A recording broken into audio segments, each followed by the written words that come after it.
So ayan po guys, no, update lang po tayo ulit regarding po sa ating non-Proto Pro license upgrade caravan program po ni Mobit po, no. So good news po ito sa mga nag-aabang dahil may panibago naman po tayong schedule. Kailan po ba ito gaganapin?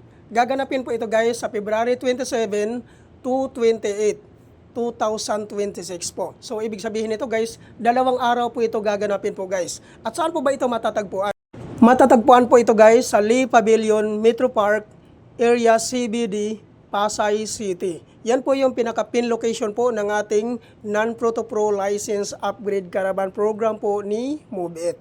At ang kagandahan po dito guys, pag once ma-activate ka po dito, ay makakaabil ka po ng 2,000 activation bonus po dito kay Mobit. So napakaganda po nito guys, no, dahil kakapasok mo pa lang po dito kay Mobit, ay magkakaroon ka po kagad ng 2,000 activation bonus po dito po. At hindi lang po yan guys, no, pag once ma-activate ka po dito, ay magkakaroon ka pa ng 3 service type. Ano po ba ito ang tinatawag na 3 service type? Ito po yung tinatawag ni Mobit guys, no, na shared plate. So ang ibig sabihin nito, ang number 1 po dito, which is yung magkakaroon ka po ng Mobit Moto Taxi. Number 2, Grab Express. Number 3, Grab Food. So, napakaganda po nito guys dahil automatic po magkakaroon ka po kaagad ng 3 service type po dito. At ano naman po ang age qualification na pwede po mag-apply dito? Ang pasok po dito guys, which is yung 18 to 60 years old. Ang 56 to 60 years old po guys ay kailangan nyo lang po magdala ng medical certificate. Kailangan po guys fit to work.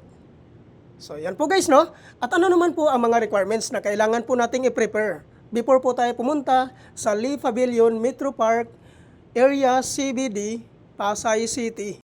Ang number 1 po na requirements po dito guys, which is yung existing non-professional driver's license, 6 months and above ang validity.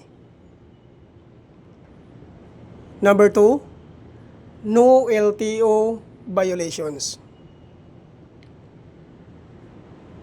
Number 3, 2020 and above motorcycle year model. Number 4, BIR tax identification number or TIN number. Number 5, motorcycle ORCR.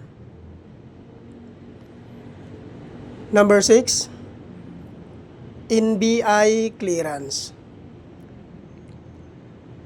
At number 7 naman po, ay kailangan nyo lang po magdala ng 1,000 pesos po. Yun po yung ibabayad natin sa medical at sa LTO processing. At regarding naman po sa hindi po nakapangalan sa inyo ang mga motor, ay kailangan nyo lang po magdala ng authorization letter. Hingian nyo po ng 1 valid government IDC owner. Ipotocopy nyo po at papirmahin nyo po ng 3 beses.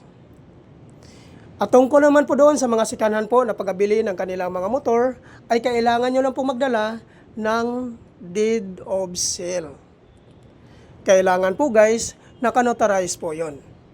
So yan po lahat ang mga requirements na kailangan po nating i-prepare before po tayo pumunta sa Lee Pavilion Metro Park.